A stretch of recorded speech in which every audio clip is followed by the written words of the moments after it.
Thanks for joining us. And, we're here to talk about potatoes.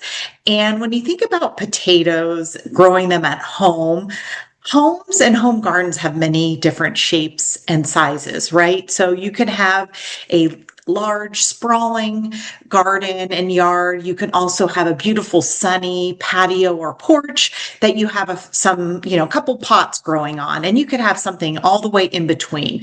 There's a lot of different sizes and looks and feels of gardens, and I'm really happy to tell you, regardless of the size and look and feel of your gardens, you can grow potatoes.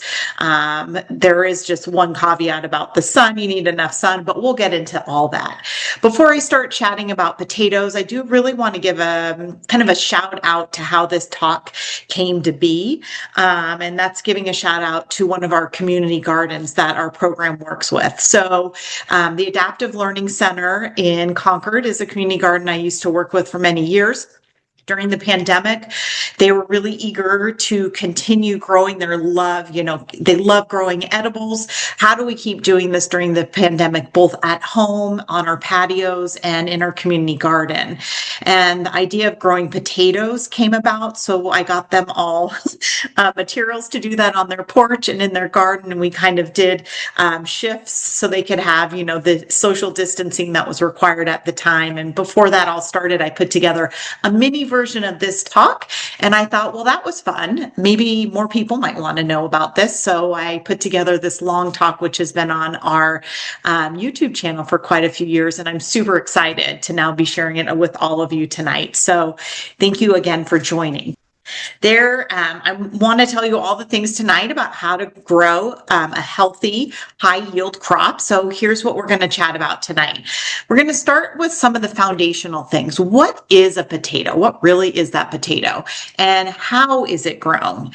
When do you plant that potato in Contra Costa County to get the best results? Also, I'll talk about how to select seed potato, and seed before the potato is the key word. So we'll be talking a little bit about what that means and how you select them. Also, as you've seen, probably we talk about and weave this through a lot of our talks, are talking about really good cultural care. These are the things that you need to do to maintain a healthy plant that's going to deliver those high yields that you really yearn for. So those are going to be things that we'll talk about, like how much light and sun does a tomato plant need to grow those tubers underground? What type of soil does it need to grow healthily? Well, how much water, how frequently, and what about aeration? We'll talk about all of that tonight. And the great news is a lot of these details I'll be talking to is on that handout that you guys will get an opportunity to get at the end of the program. I'll also walk you through step by step how to plant seed potatoes. And then once you've done that, how do you tend to them while they're growing through their full life cycle? Then when they get to the end of the life cycle, we'll talk through how to harvest those potatoes. That's the fun part, right? That's really what we're all here for, is the harvesting. Well, okay, and then the eating. And then how to store them until you're ready to eat them. So let's get started. So what is a potato? Well, before I talk a little bit about that, I have to share kind of a fun fact. You might be really surprised to learn that there are over 4,000 varieties of potatoes. So they come in all different colors, shapes, sizes, and even when you eat them, the texture and the taste might be different. So the variety is quite endless with potatoes, which makes them a really fun crop to grow. I know when I pick out edible crops to grow, I really like finding things that are different and unique. So potato provides a lot of endless possibilities. The potatoes that my family grows tend to look very similar to the ones that you see in this picture. We tend to get drawn to the purple potatoes, my favorite color, red, pink, and white potatoes. We like having kind of a rainbow of colors on our plate, and so getting them in a bunch of different colors, it's not only fun, but it kind of provides that brightness on our plate when we get to the end and get to actually enjoy them. So when we think about a potato, just like every plant, they have a common name and a scientific name. So the common name for the plant we're talking about tonight is potato. So we've got that. We know its common name. It's potato. So its scientific name is Solanaeum tubersum. So this is also part of the nightshade family, with what many of you might be familiar with. That's part of the broader, every plant is part of a plant family. So potato is part of the Solanaceae family, which I mentioned is commonly called the nightshade family. If you've grown some of the very popular summer plants that are out there, you probably have grown, or I know you probably have eaten nightshade family. These include plants such as tomatoes, eggplants, and pepper. So I enjoyed growing those in the summer for sure. So while they're in the same plant family, how you start those plants and how they actually grow the edible portion that you'll be eating is very different. So if you think about the summer plants and actually potatoes, as you can see, let me turn on my laser pointer. As you can see from this potato, the top part above ground kind of looks like what you see with a lot of edible plants. You've got a stem and some leaves. Eventually there'll be a flower. Those other nightshade plants like the tomatoes, peppers, etc. Once they get the flower, it'll need to be fertilized, and then the fruit will grow from that flower once it's fertilized. Potatoes different. You will see a flower eventually, but that the tubers will then be bulking underground. So a lot of the growth with potatoes, is going to be all underground. So same plant family, but a little bit different of where that edible portion that you're growing for is actually going to be coming. One's under the ground and one's above the ground. So tubers is what you call the part of the plant, of the potato plant that you're actually going to be growing to eating. So it's that starchy part of the plant that's growing underneath the soil level that you'll then harvest and eat. So that's a little bit about a potato and kind of the formal how it grows and what plant family and what its scientific name is. Now let's get into a little bit about how to grow it and how we get started with that. So this, I love this graphic. This is gonna give you a really nice overview about how potatoes grow. Throughout this presentation, we're gonna be going through each of these different steps, step by step by step. And on the handout, this is kind of on the top of the page, this really nice visual. So how potatoes are grown, and again, you're starting with the seed potato, and it's not a little seed like you might think, that you shake in the seed packets at the nursery that you might start other plants with. It's actually a potato. So how potatoes are grown is they are grown vegetatively or asexual propagation. So what that means, what vegetative propagation is, or asexual propagation is, means that you're basically taking a part of the parent plant, the mother plant, and you're going to be planting that in the ground, sowing that into the seed, and then it will be growing a clone from that parent plant. So seed potatoes are grown specifically to be disease resistant and able to grow successfully from the parent plant. So basically the seed potato that you're going to be initially starting with and purchasing is from its parent plant, and it'll then be a clone of the parent plant that you're going to be growing. So really, these are all the stages to potato growing. First, you're going to have to prepare the planting area, and we'll talk about the different types of planting areas and how to prepare the soil for that before you sow your seed potato. Then you'll sow the seed potato, and then the growth starts happening. So a lot of the growth for the whole life cycle of the potato, most of it is, and especially with the tubers, is all going to be underground. You will start to see the vegetative growth that starts coming out about week 4, and then it will grow a little further. And I'll talk to you about, as it grows higher, what you do to keep growing more and more potatoes. Then eventually you will see that plant flower. That's getting close to the end of the life cycle, when all those tubers underground that have formed, you could see at the end of the roots, all the potatoes will form. Once the flower comes and they get to about 8 inches or higher, the tubers are going to start bulking up, so getting bigger, really starchy underground. And then you'll start to see the leaves yellow and die back. And that's really signaling, no, you didn't kill the plant, but it's gotten to the end of its life cycle. It's mature and it's getting ready to harvest. So this is kind of a nice visual of what we'll be spending a lot of tonight going through in more detail. So before we get into all of that and talking about each of those stages in detail, I do want to talk about good cultural care and what we consider the 4 foundations for success. If you've been to any of our webinars, I'm sure you've seen this, really, whether we're talking potatoes or any other plant or tree, anything that you're growing for, visual appeal ornamentally or to eat edibly, you really want to understand what is that plant's soil needs, its water needs, so how much, how often, aeration, and how much sun. Our help desk a lot of times says a lot of the questions that they get come back to these 4 things. So really, if every time you purchase a plant or as you're growing potatoes, specifically what we're talking about tonight, really think about these things. And I'm going to walk you through each of those. I do want to point out, especially for potatoes, you need to make sure that you have 6+ hours of sun. And we'll talk about that in more detail, but that's going to be super important. So let's start off and kind of figure out when to plant. I told you we need to have a 6+ hour location. So that could be, again, on a patio. It could be anywhere. I'm going to talk to you about growing in containers. So really, as long as you have enough 6 hours of sunlight, you could and you can move a container to it, you'll be good to go. But when do you start buying that seed potato and then planting it? So potatoes are considered a cool season crop, and good news, we're in the cool season. So we're getting close to that time when it's the right time in our county to plant potatoes. That's January, February, and March.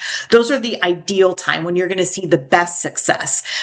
There is some research that says in our county, it also might work to start planting them in July and August. You definitely don't want to plant them any later than that, because what happens if you start planting in, say, September, they're not going to get mature enough before the first frost, and that plant might have a hard time surviving.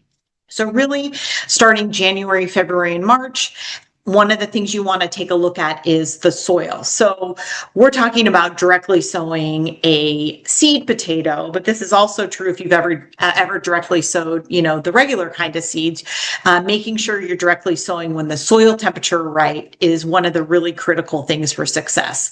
So for potatoes, what is that? You want to make sure the soil is at least 45 degrees. So you might say, how do I know what my soil temperature is? I have no idea. There's a couple ways. Kind of a general rule of thumb without buying any gadgets is to know that the soil is always going to be warmer than the air above. So if you're getting most daytime and average temperatures above 45 degrees, you're probably going to be good to go. You could buy a soil thermometer or a compost thermometer. That's like a probe that you stick in the soil and you leave it there for a few minutes and it will register the temperature. So, if you're just getting started and you haven't directly sowed and you're kind of unsure, I think those tools are usually around $10 or so. It's a fairly inexpensive tool if you're wanting to invest in that, or just as a general rule of thumb, remember, as long as the air above is at least at 45 degrees, you'll be good to go. So remember my survey at the beginning, I said, so where do you purchase? So a little bit about purchasing potatoes. You do want to buy something that says a certified seed potato. A certified seed potato is something that's grown specifically to be vegetatively propagated, like I talked about, to grow another crop of potatoes. These types of potatoes that have that stamp certified seed potato, they've been grown to be disease resistant. If you buy a grocery store potato in comparison, they have also been grown, Conversely, they have been grown with growth inhibitors so that they can't grow another crop. If you think about a grocery store, they want to maintain a lot of high shelf stability. So also potatoes that are grown for the grocery store, they're not grown in an environment that are disease resistant. They might be grown in soil that has soil-borne diseases, which those potatoes grown in there are fine to eat. But when you grow to replant them again, and that potato has diseases, it might, not yield a crop at all, or a very small or irregular crop. So really resist the urge when you want to grow potatoes, resist the urge of throwing a few extra potatoes in your grocery cart. Keep those for cooking. And look for a certified seed potato. So where do you get those? A couple different places. You could get them at your local nursery. This is a picture of some seed potatoes that were sold at a local nursery near my house. So I kind of snapped a picture of it. You can see there's a number of different varieties, and they're all certified seed potatoes. There are a number of online retailers that you can buy seed potatoes from. So just make sure that they're, certified seed potatoes. I mentioned one of the questions in the poll was not using, I mention the wrong answer is not using a potato saved from last year's crop. And so why not that? So kind of similar to the grocery store potato, your home environment, you have not grown that in a disease resistant area. You don't know if there are soil-borne diseases, which might expose your plant, to have difficulty growing. So again, skip the grocery store. You don't need to save any potatoes that you grew. Go ahead and eat and enjoy those, or compost the rest. A lot of times, these nurseries, you're going to need to buy them. So I mentioned that you grow seed potatoes January, February, March. You might see them popping up in nurseries now. A lot of the online retailers, I know sometimes they sell out really quick. So sometimes I've had to buy my seed potatoes as early as December when they come, ready, but I'm not ready to plant them for a month or two. So I need to store them. And I need to store them in a cool environment so that they don't start chitting and getting ready to grow. And we'll talk about what chitting means. So if you're in the situation where you source your seed potatoes before you're ready to plant them, make sure that you store them in a dark, cold, well-ventilated space. So it can get as low as 38 degrees. This is going to discourage the potatoes from starting to sprout from the eye. So you want that sprouting, which we'll talk about once you're getting ready to grow, but not before. So keep them in the refrigerator. That's what I do. So what I do is I put them kind of stack them all on top of each other in a brown paper bag, like a grocery store bag that I've punched holes in for air ventilation. And I'll take you could take a burlap sack or another paper bag with some holes on top to prevent the condensation. You could put newspaper on top, and I roll that bag up and I put it in the back of my refrigerator, and that'll keep them cool until I'm ready to get started. So that's a little bit about how to purchase potatoes and how to store them if you purchase the seed potatoes early. So what does an ideal seed potato look like? And what do you want to look for when you're planting your seed potato? So an ideal seed potato is going to be 2 to 4 ounces and have at least one eye. So when you look at a potato that, a seed potato, just like a potato that you buy from the store, they have a lot of indentations in them or eyes. You want to make sure they have at least one of those, because that eye is going to sprout. And that'll become the stem, which then once it grows above the ground will grow leaves and flower, and then, start the photosynthesis to start the roots and the bulking of the potatoes below ground. So you really want one that's at least 2 ounces. If it's smaller than that, I would just get rid of it. It's not going to have enough energy in it to really develop a fully mature plant. This potato right here, let me zoom in so I could show you. You could see this is a seed potato that I was starting at home. So you could see it has a lot of different eyes and it's about 3 ounces. So it's a perfect size. It's in that sweet spot between 2 and 3 ounces. You don't need a scale though. A good rule of thumb is, 2 to 4 ounce potato is about the size of a golf ball or an egg. So give it a good look at, is that about the size of an egg or a, golf ball? And if the answer is yes, you're good to go. What happens if a seed potato you get from the nursery or from the mail order is larger?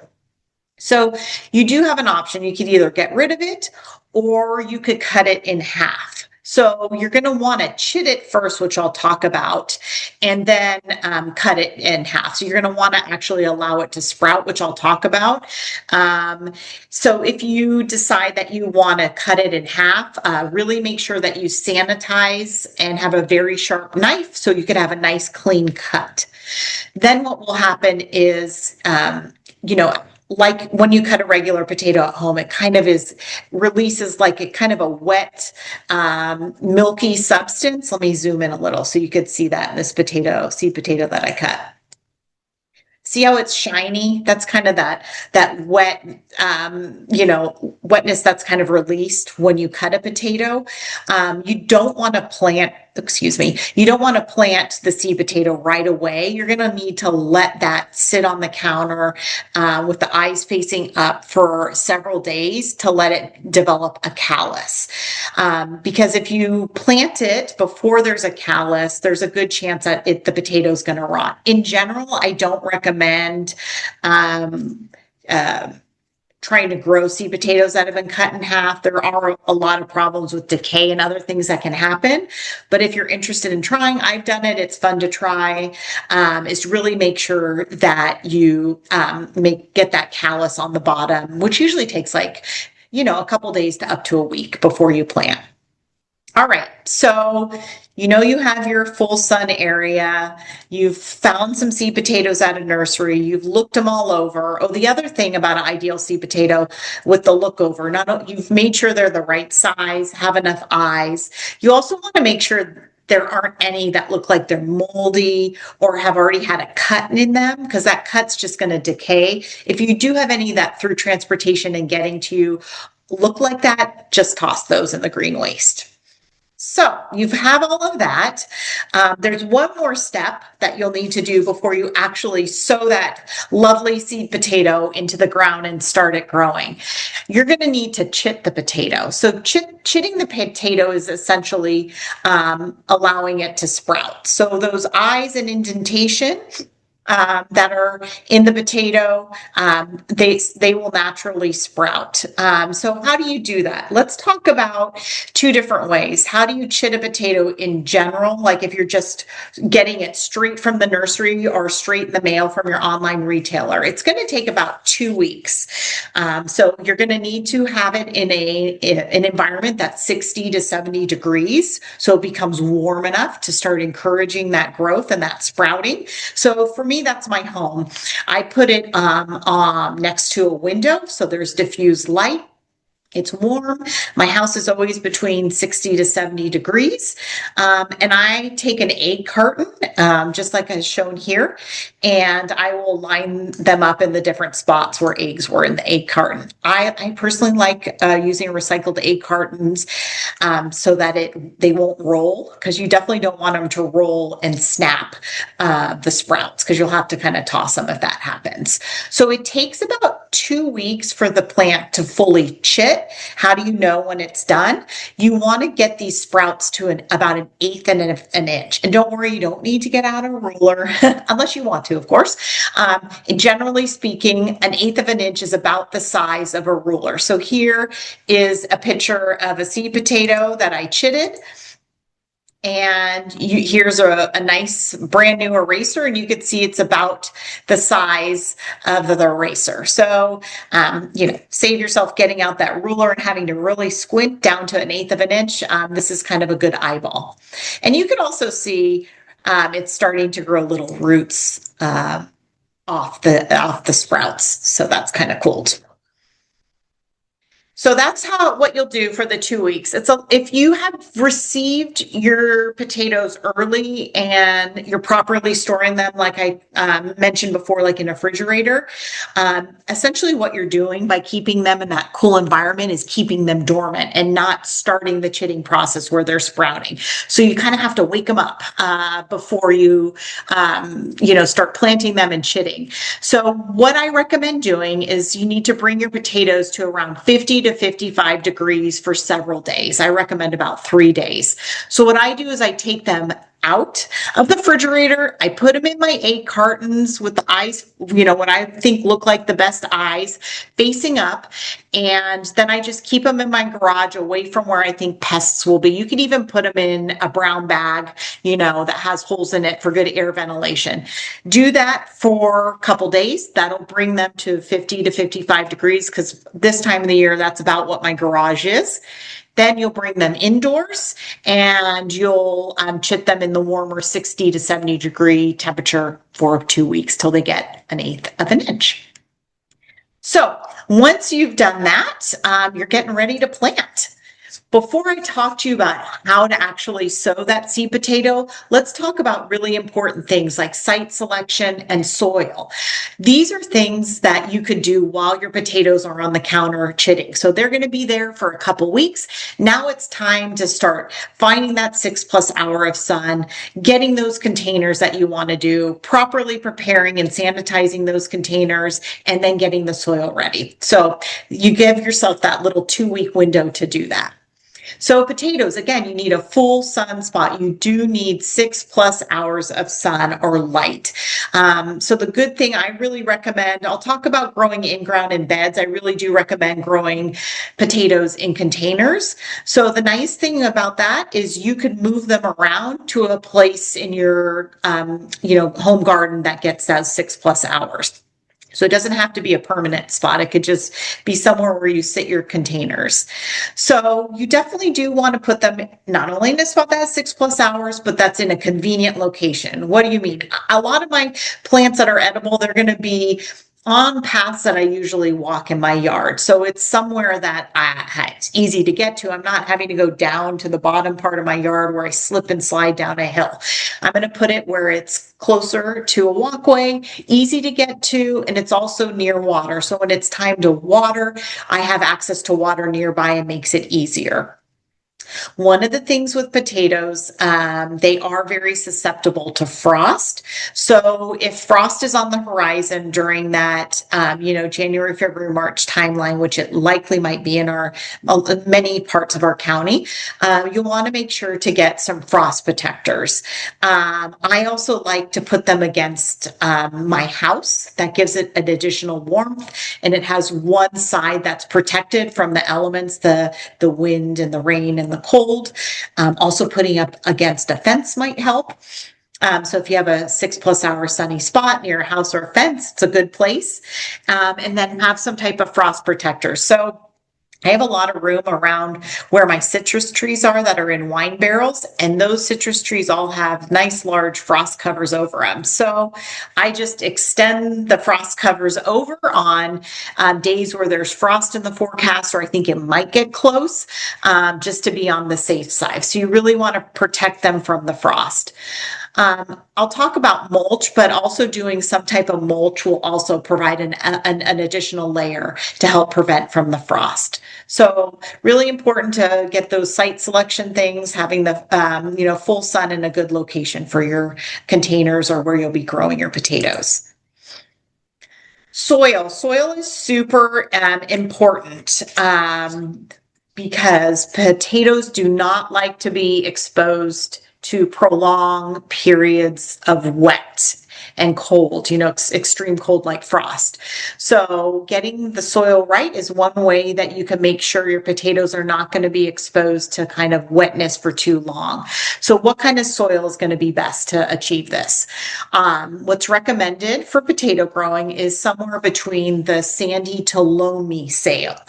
So if you think about more clay compacted soil, it's going to take a long time for that water to go down. So it's going to stay wet for a long time. If you plant a potato in that kind of dense, not very aerated soil type, that potato is going to rot. And all your hard work and effort to that point is going to be lost. So really recommend really loose, well-drained, loamy soil. So for me, what I do personally is I take really high quality organic potting mix that I get at the nursery, and I mix that with compost.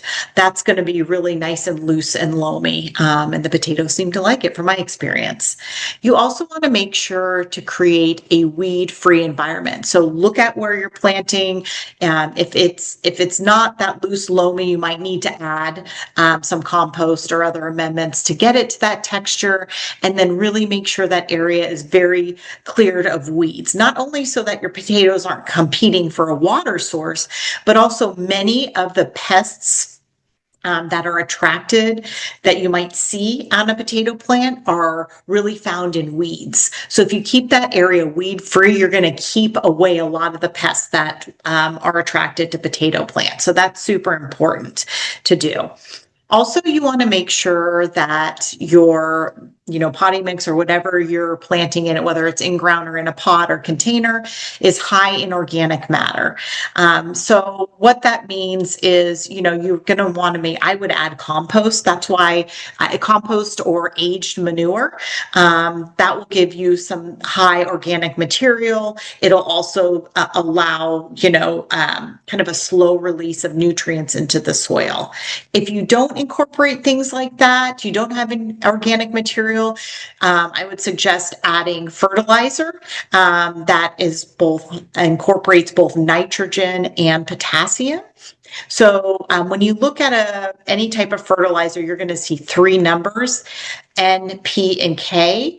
The N and the K are what you're interested in. So the one on at the front end and the back end are what you're going to be wanting to look at. This first number here is the nitrogen. That's the N. That's what's going to give a lot of that foliar growth that you see above the ground, starting photosynthesis. Then you're also going to need the K, or the potassium. That's really going to help with kind of the blooms that you'll see, the flowers and those tubers, the vegetable development. So if you do end up going the organic kind of fertilizer route, look for one that says 5-10-5 or 10-10-10. And when would you apply that? You want to apply it at least 2 inches below where the tuber is going to be. And you want to do it in a band around where the potato is. You never want it to be kind of right directly under where that seed potato is going to be. So you would do that at planting. So you want to make sure it's 2 inches below where your seed potato is going to be. And then once you see the first kind of foliage get to about 4 inches, you could do a ring around it again. But I really recommend just using compost. And that seems to work really well for me. The one really good thing, if you're starting your pots, and we'll talk about how to do that, and you're incorporating that organic material, I highly recommend that you start that, like I said, 2 weeks early. That will allow either that aged manure or compost that you're using to decompose a little bit. So some of those nutrients will be readily available once you get your seed potato directly sown. Okay, so what to plant it in? We know the soil type. You're going to source any fertilizer that you might need, any organic material you might need. Now, what do you put it in, right? So there are different options. You can do it in containers. You could also do it in ground or raised beds. I'll kind of give you the pluses and minuses of each of those. So in ground and raised beds. So there's some pluses and minuses for sure. You're going to want to make sure, that you have a lot of organic material and it has that soil texture that I talked about, right? So make sure that you do amendments to it if it's not in that situation.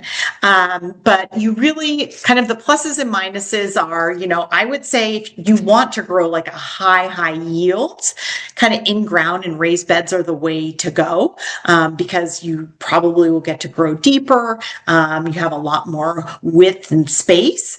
The issue with them is you might not have as much control of the soil and the organic material that's in there as you would with starting fresh with containers. And also, potatoes are one of those things, if you don't get every single potato, it's going to become a seed potato, and it's part of the original mother plant, and it's going to grow next year probably. And maybe it'll be diseased and grow, or maybe not, but it's kind of like mint. If you grow it in a ground, it just keeps growing and growing, and it's really hard to get rid of. And I'll show you how a potato looks when it grows, and you could see, when you're pulling up the plant, how hard it might be to get every single potato. So that will be kind of one of your challenges if you go that route. Containers are how I grow. I feel it's a little bit more flexible. I can move them around my yard, find the right sun, put them up against the house or a fence so they get more warmth and protection from the elements outside in the cool weather. Really, again, control the soil. If you do the container route, you want to make sure that that container is at least 5 gallons or larger. And you want to make sure that there's proper drainage holes. So you could use recycled material. I think most of my containers are recycled materials. So I love using, old 15-gallon tree containers. And I'm going to be using 2 of those this year. I just grew dwarf tomatoes in those this summer. So what I'm in the process of doing now is sanitizing them. So if you are using a container that has something that has been grown in it before, really make sure that you sanitize it. So if there are any other soil-borne diseases or anything, those aren't transferred to your potatoes. You could do that by obviously rinsing it out, spraying it with a 1 part bleach to 9 part water, or also Lysol. There's a really good article I read through UC A&R that said Lysol works. So I tend to dilute Lysol and scrub and let my containers soak, and then really thoroughly rinse them out and let them dry completely in the sun. So make sure you sanitize if you're reusing containers. You could use grow bags, old laundry baskets. You could see here, I use 15-gallon buckets. You could buy in a hardware store. And also, this is one of my favorites because I could grow several seed potatoes in them. It's larger, is an old Rubbermaid trash container. So if you go the container route, you're really going to make sure that you have adequate drainage. So this hamper right here has plenty of holes on it. The grow bags are mesh, so they naturally will release the water. These 15-gallon containers, have the holes already on the bottom. For those that you might purchase, like these here, you're going to need to drill holes, or if you don't have a drill, use a hammer and a nail or something to get a hole in it. It doesn't have to be perfectly round. For a 15-gallon container, I think we drilled 3 holes in these containers. For this larger Rubbermaid, I grew many. I probably did about 5 on the bottom, and then I did drainage holes all the way around the side so that it could release from there. One thing to learn from our errors, I put an X on this picture. I would not recommend picking a container that's exposed like this, because if any potatoes that are exposed to the light, they'll turn green, and that makes them toxic and not safe to eat. So I do not recommend an open container like this. Follow safety protocols when you're using a drill. Wear protective face equipment, and tie back your hair. Sorry to my younger daughter for not telling her to do that. You could learn from my mistake. So we have the seed potato. You've sourced that. You've chitted it. You've found a space that has 6+ hours of light. You have gotten the right soil or amendments and fertilizer. You've gotten the right container, which has been sanitized, has proper drainage. Now you're ready to go. So I'm going to tell you how to plant them both in the ground and also in containers.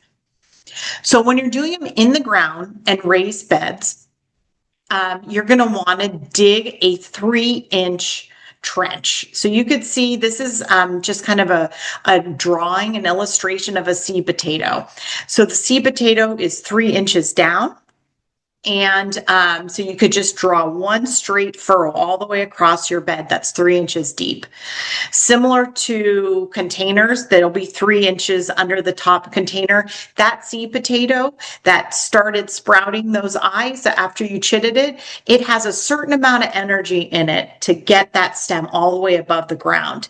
3 inches is about its max. If you plant it deeper than that, that poor little seed potato is not going to have the energy to get high enough above the soil surface to then grow a taller stem and then the leaves to start the tuber growth. So you really want to just make sure it's about 3 inches. So dig a furrow and, kind of measure it. If you're doing more than one row, make sure that each row is spaced 2.5 feet apart. So do one row that's 3 inches deep, then go 2.5 feet over, do another 3 inches deep, and so on. If you're doing it in containers, there's a kind of a couple stages. So what you'll need to first do is put 6 inches on the bottom of the container. That's going to give the seed potato room to grow roots down, and then the potatoes will form on that. So start with your container, 6 inches of potting mix. Okay, then you'll put your seed potato on top of it, and we'll tell you what to do with the rest in a minute. Seed spacing in containers, and in beds. So beds, you're going to do the rows 2.5 feet apart, so you should be fine. When you're doing in containers, you really want to do 6 to 12 inches apart. If you do them too close, the potato sizes are going to be really small. So the further away you do them, the bigger. The more space you're giving for those tomatoes to get bigger. And, if you have like a 2-ounce potato, maybe you could get a little closer. If it's a 4-ounce, you probably want to go closer to that 12 inches. So the spacing is really going to be dependent on the size. And again, if you have the room, maybe do it the 12 inches to really give those potatoes ample space to grow really large. When you have your, so your containers, you have 6 inches of soil. You've then, for your in-ground, you've dug a 3-inch furrow. You want to then put the seed potato with the eyes facing up. Because remember, those eyes that you've chitted are going to grow above the ground and become the stem and then all the leaves. If you are cutting the potato that you've then made sure it's callus, the callus side is down. So again, the eyes are facing up. Then you'll put 3 inches of prepared potting mix, or your compost, your potting mixture on top of it. So since you already, for in-ground and raised beds, did that 3-inch furrow, you just fill in that furrow so that it has the seed potatoes then officially 3 inches below the ground. Then your container, you've got your 6 inches of potting mix, your seed potato with the eyes facing up, then you add an additional 3 inches on top of that. And then what do? We're going to learn about water and mulching. So one of the things with water and mulching, so now you've got your seed potato directly sown. It's sitting there and it's 6+ hours of sun in your beautiful containers or beds, wherever you planted them. How much do you need to water and how frequently? One of the things that's so important with potatoes, like I mentioned when we talked about soil, is they do not like to be exposed to overly wet conditions for too long. So again, that type of soil we talked about is one part, but then also making sure that you're just doing frequent light irrigation is super important so that you don't get that overly wet. So what does that look like? Typically what you're going to do during these cool seasons is you're just going to be watering it 1 to 2 times a week when you start, and only 1.5 inches of water. So you might think like, what's 1.5 inches? I have no idea what that means. So what I did until I kind of figured out what that meant is before I put holes in my container, I filled it up 1.5 inches. The container's 1.5 inches, and then I dumped it in my watering can. And then I looked down and I said, okay, so for that container, I'm going to need to fill my watering can about up to here. Then I went to my bigger Rubbermaid container, filled it up 1.5 inches, then dumped it in my watering can. Okay, that's a lot more because that's a bigger container. So that'll it was like a good way for me to get my head around what an inch and a half meant. So it's really kind of not much, but that's what all you'll need to do. So 1 to 2 times a week. I will say, even though I say water 1 to 2 times a week, I do suggest, like with all the plants that you're growing, is to check them daily. So look at the soil. Again, you want it to be like moist, but not overly wet. So if you're grabbing the soil and squeezing it tight and water's dripping down, or you open it and it's solid in its form, it's not loose, kind of brownie mix like, you're going to have it overwatered. You really want it to be kind of more light and fluffy and just lightly damp to the touch. If you're starting, I said how you could also, January, February, March is ideal. You could also start growing in July and August. If you do decide to grow in the warmer months, you will need to up your water to 3 to 4 times a week. And another thing, just kind of to the 1 to 2 weeks in the cooler seasons, is, sometimes I remember a couple years ago, I was growing potatoes, and bam, on a February day, it was 70. It got a lot warmer. Or, hey, there's some days that are really windy. On those warmer or windier days, your soil's going to dry out. So you might need to, hit it with a little extra water. So again, that consistent soil moisture, that's, just really light soil, wet soil is really important. Another thing to kind of keep it really protected from the frost and help to keep the moisture kind of from not drying out too much is putting top mulch on there. So what can you use for top mulch? You could use shredded like paper that you shred in a paper shredder and sprinkle that on top, or you could do straw, maybe a couple inches, I would say. That's going to help keep it warmer, not, as susceptible if you get frost. So I do both a top mulch and a frost cover, but that's another great way to help conserve water. You do want to completely stop watering once the potato begins to bloom and yellow. We'll talk about that a little bit when I get, to the harvesting part. A couple things just to warn you what could happen if you don't have that consistent soil moisture. If you get it, too wet, the seed potato could rot, and, you're not going to really have a yield at all.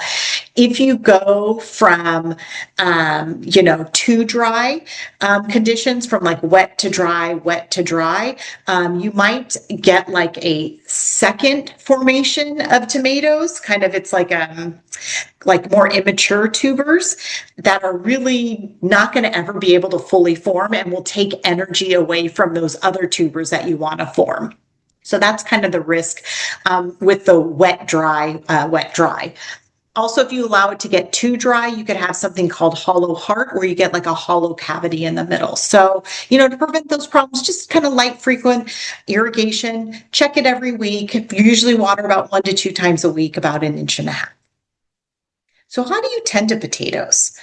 So this is a look at my potatoes. I had the 6 inches on the bottom. I put my seed potatoes with the eyes facing up. Then I put 3 more inches on top. After you do that, that's like the hardest part, right? And then you get to watering, it gets a little easier. Then you're just waiting. Remember that picture I showed at the beginning? You saw lots of growth below the surface. So that's what's going to be going on those first 4 to 6 weeks. Lots of root formations, because at the end of those roots, those tubers are going to form. And it's really going to be focusing on that. And then after about 4 to 6 weeks, depending on the variety of potato you have, you'll start to see some vegetative growth above the ground. So what do you do between then? You're just going to leave it with the top 3 inches of soil on top. Make sure you adequately water it and protect it from the frost. So that 4 to 6 weeks is kind of like the easy part. You're just going to be kind of waiting for that vegetative growth and just really monitoring the soil, water that's going in, and protecting it from the frost. So after about those 4 to 6 weeks, ta-da! the greens, the vegetative growth, that yummy stuff above the ground is going to start to appear, which, by the way, is not edible. Just the potatoes are. So what do you do once the stems appear? Aside from continue to water, you're going to do something called mounding or hilling up and over the foliage. So what you want to do is once it gets above 4 inches. So I'm just going to use this graphic as an example, or you could see this plant. This is one that I grew in my Rubbermaid. This was well above 4 inches. So it was probably around, 6 to 8 inches. So what I did is I'm going to mound or hill up the dirt and just keep 4 inches exposed. So say this plant in this illustration is 8 inches and right here is 4 inches. I will take my potting mix and compost. So what I do is I put in a wheelbarrow potting mix and compost, mix it up, and I wet it. And I stir it around to make sure it gets the right consistency before I mound up. Because what I've noticed is once I mound up and I try to water, it like rolls down the hill and doesn't get absorbed into the soil. So I like to prepare it a couple days before, and then if I get it a little too wet, it could dry out. So I take that prepared potting mix compost and I just create a mound up and over those leaves. So you're burying them. You're burying the stem, you're burying the leaves, and you're just keeping the top 4 inches exposed. So you could see that's what I did here. I just kept those top 4 inches and I created a little mound. Then you could, I mix compost in, then you could put the straw or shredded paper back on top. So usually what I do when I do that, I also take my straw and shredded paper off, and then I put it back on after I mound up. So I get that protection. And you're just going to keep on doing that. So the next time that it grows tall again, you'll bury and mound up, always just keeping 4 inches exposed. And you'll continue to do that until the plant's about 8 inches in height. So you just keep mounding up, always keeping 4 inches above ground. And then aside from that, you're just always making sure, again, to adequately water and protect from the frost. So now your potatoes are growing.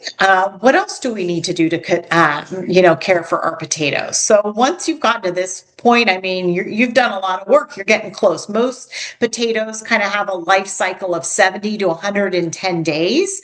So from the time you plant the seed potato to harvest could be 70 to 110 days. So, you're usually looking at around May, sometimes June to be harvesting your potatoes if you're starting them in the kind of January, February, March timeline. We also want to always look for any potatoes that protrude. So remember that container that was exposed? Here's a picture of what it would look like. You could see a lot of potatoes are showing. You don't want that because it's going to, make green potatoes, which has a toxic substance in it and will make them unsafe to eat. So anytime that you see a potato protruding, just cover it up. And if you're constantly mounding up, you're probably not going to see the potatoes, but in case you do, that's what you need to do. Just cover it up. And then again, continue to adequately water and protect. So I need to talk a little bit about pest management. I will say, if you follow kind of the good cultural care, having that good soil, making sure it's lightly, frequently watered, not overly wet, it's not exposed to frost, it's weed free, you probably will experience a pretty pest-free experience in your potato growing. So if you have those good cultural care, keep leaf, if there's leaf, debris and weeds and stuff, keep it all clear of the planting area. Hopefully you won't really have to deal with pests, but I'd be remiss if I didn't tell you about some favorite visitors to potato plants. So what do we have? And these are pests that we see in our county. So aphids, there are a couple different types of aphids that might visit your potato plant. The first one is the green peach aphid, which you see here. And the other one is the potato aphid. The green peach aphid tends to be on the underside of leaves. So when you're going out to looking at your plant, checking the soil, look at the top of the leaves, but the bottom. And the potato aphid will be just like everywhere. It could be on the top, the bottom, the stem. So if you just see a little bit of aphids, you could try to hose them off with water. If you have a leaf that's heavily infested, you could clip that off. You want to make sure you keep some foliage, some green to keep the plant growing and photosynthesis going. But that, hopefully you won't have too many of those. If you see ants, you probably do have aphids because ants are attracted to the honeydew or that sticky substance that come from aphids. So if you see ants before the aphids, go ahead and look for aphids and then either hose it off or clip off overly infected areas.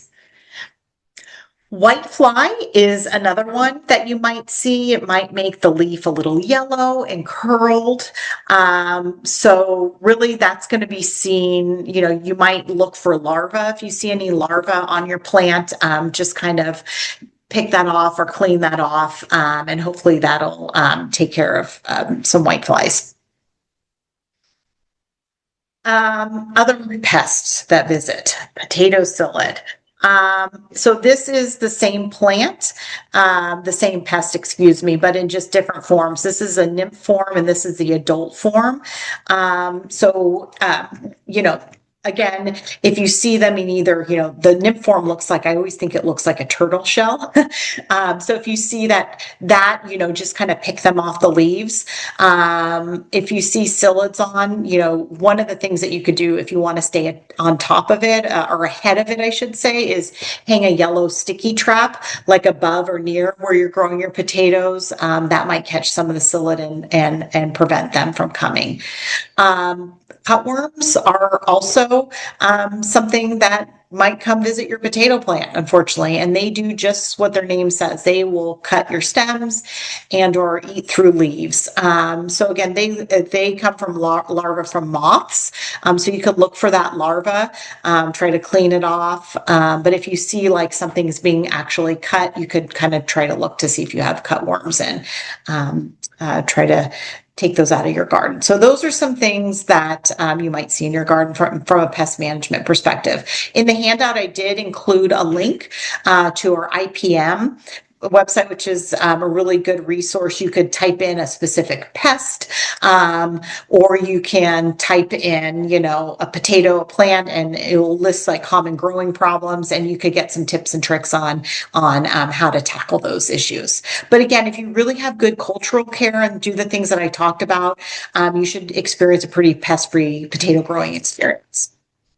All right, guys, here comes the fun part, harvesting. So again, harvesting is going to happen when the stem and leaves start to die back. So you'll start to notice after, 70 to 110 days, whatever, when you buy your seed potato, look for days to mature. That is probably about the amount of time from when you plant your seed potato to when you harvest your potato. So around that time, you're going to start noticing your plant, the leaves yellowing, wilting, dying back. And don't worry, you didn't do anything wrong. That just means your potato plant is at the end of its life cycle and it's ready for you to harvest. So about 2 weeks after you notice the plant blooms, or when about 20% of the leaves have turned kind of this yellowish color, that's when the potatoes are going to be ready to harvest. So at that point, you just want to halt watering altogether, because you do want to make sure that the soil is dry when you harvest it. So you're going to allow the soil to dry out, the potatoes will finish their bulking, and then you could harvest them. Now, if you plant in the July, August, and you're harvesting in the fall, just make sure that you harvest before the first frost, because if you don't, you can't keep them in the ground, but you'll just need to yank them up before the first frost so that they don't kill them. So how do you harvest? So your plant's yellowed, you stopped watering for 2 weeks, now you're ready to harvest. If you're growing in containers, I recommend just, in the raised beds, or like just in, the ground itself. I recommend just going through and cutting off all of the foliage at the soil level before you start digging. Once you start digging in ground or in a bed, do really careful with a pitchfork. You could see a pitchfork that my family visited this farm, and there are a lot of different things we were looking at, but there was this gentleman happened to be harvesting potatoes, and you could see that he's using a pitchfork. He kind of roughed up the ground around and was really looking for all of those potatoes. Remember to get them all. So you want to completely, kind of dig them up. If you're going to be growing them in a container, what I like to do is just dump them out, and I'll show you a picture of me doing this in the next slide. You're just going to take your bucket, dump it out. I dump them out on a tarp, and then just go ahead and find all the potatoes. It's really fun. My kids love it. My niece and nephew love it. It's like a treasure hunt, right? For all those different potatoes. So it's like all that growth you've been hoping for underground that you can't see. Finally, now you get to see it. It's like, it's the prize at the end of the journey. So here's a picture that I thought, this is my daughter Julia and I, like 4 years ago, I believe. So this is us in May harvesting our potato. You could see here, I'll zoom in. You could see the soil's dry. All of the foliage had dried up by then. So what I did is I got a dolly, because my potatoes were way over on the other side because it's quite heavy. And I pushed it over here. I put tarp over the ground, and I brought a green waste so that I could dump everything else in when we're done. So we first started with bringing our container over. Then we dumped it upside down. Then the treasure hunt begins. Then a lot of the potatoes will kind of roll out, and then you have to dig through to look for the tomatoes that are left. I love these pictures because these are some that were still on the mother plant and on the stem. Let me zoom in so you could see. Remember, you saw from those illustrations how the potatoes grew at the end of the root and off the mother plant. So you could see, my guess is this is the seed potato or the mother plant. And then you could see here are some that are still attached to the roots left for us to harvest. And then there's our basket. These were fingerling potatoes that we grew in that particular pot. So super fun. So you've harvested them. What do you need to do? I wash them off, just kind of out in the garden, hose them off, and then I allow them to dry. I have dogs that will run around. I do not want my dogs to grab my potatoes after months of trying to grow them. So I just put them on a tabletop like this in the sun, and I allow them to dry for several hours. 1 week after harvest, you just store them at room temperature for a week. So I bring them back in my house. I put them in a box, and I just put them on a counter. You can put them in a closet, wherever you want, for about a week to get to room temperature. Then they're ready to eat. If you have any that got cut or nicked during harvesting, I would eat those immediately. The others you could store for 6 to 15 weeks in a cool area. So, we started, if you bought them early, you started storing them to keep them, dormant in a refrigerator. Now you're going full circle. If you're storing them, you're putting them back in that refrigerator. So get that paper bag with the holes in it, stack them on top of each other so there's the air circulating, holes in the bag, something on top to prevent the condensation, and they could stay in your refrigerator for up to 6 to 15 weeks. And then here is the best part. You get to enjoy. You get to eat them. So here's some potatoes, some white and pink potatoes we grew. And then I roasted that with some chicken and carrots on top of some greens. I told you how I love to have a rainbow on my plate. And it's the best part, right? Best part. And I swear, they say what a Guinness beer tastes better in Dublin. Well, I think homegrown potatoes taste better than store-bought potatoes too. So enjoy. That's the prize. So I'm going to get into this full wheel to talk about full circle to kind of sum up what we talked about tonight. Then we definitely will have Q&A. So if you haven't put questions in and you have a few, while I sum up what we learned tonight, go ahead and start putting some Q&A in the Q&A chat. And But I do have one question for you before we start that. But let's just summarize it. Go ahead and put your Q&A, your questions in as I do that. So kind of to talk full circle, what did we talk about tonight? The ideal planting here in Contra Costa County is January, February, and March to get the highest yields. You then want to source a certified seed potato that has been grown to be disease resistant. You then want to chit your potatoes for 2 weeks. And again, if you've been storing them and keeping them dormant in the refrigerator, bring them out to 50 to 55 degrees for a couple days before, and then put them in your home, 60 to 70 degrees for a couple weeks until that eye gets to be about 1/8 of an inch or the size of a ruler. Then you'll find a space for your containers or your seed potatoes to grow with 6+ hours of sun. You're going to make sure that your soil is between sandy and loamy. And throughout the life cycle, you'll make sure it's adequately watered, light, infrequent watering, 1 to 2 times a week on average. Again, you don't want it to dry out and you don't want it to get too wet.